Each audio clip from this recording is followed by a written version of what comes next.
We begin with the race for numbers that kicked off today as the country embarked on the last mass voter registration before the August 8th general election.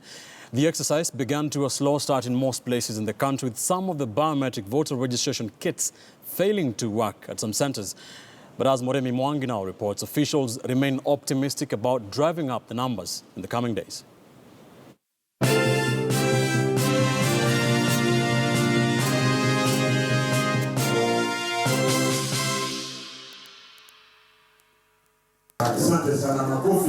In Nairobi, the country's electoral agency, IEBC, launched the mass voter registration with a call for the close to 1 million unregistered voters in the capital city county to turn out for the exercise. Registering a voter takes between 5 minutes and 7 minutes.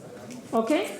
So any kit that is working optimally should be able to register 180 persons to even 200.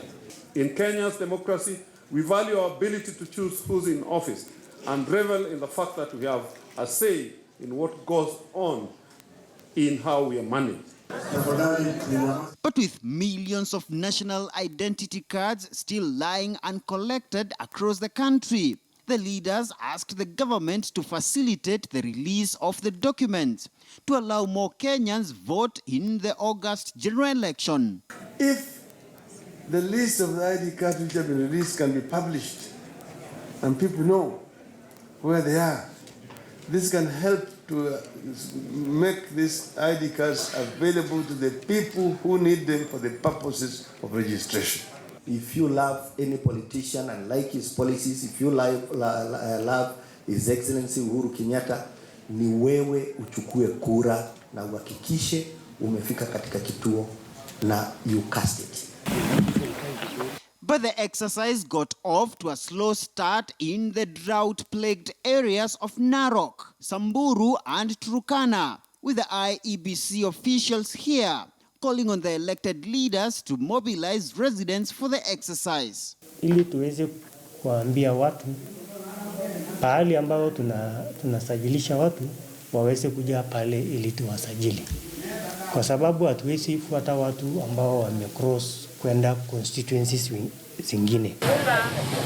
The low turnout was also reported in parts of Kitui County, with some registration centers such as the Kitui Central Primary School experiencing failure of one of their biometric voter registration kits.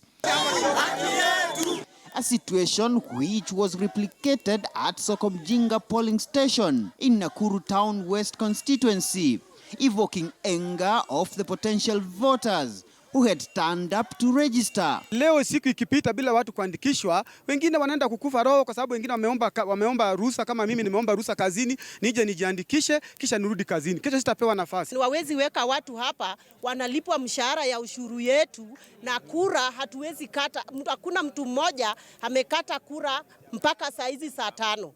That's why tulikuwa tunasema chusi ya kwamba ni mzuri tukue na backup.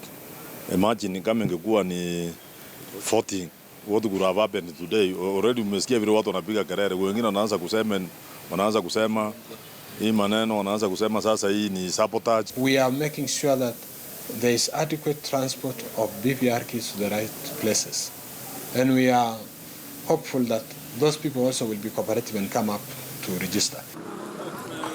And in Nyeri, politicians led residents to the polling stations in a bid to show up the numbers ahead of the big vote.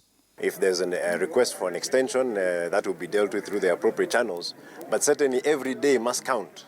Every day must count. Every day that we have to register, let people come and register in large numbers.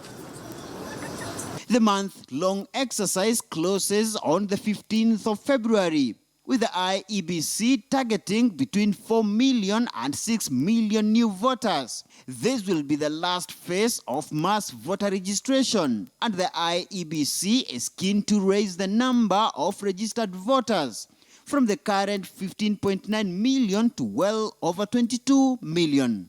Murimi Mwangi, KTN News, Nairobi.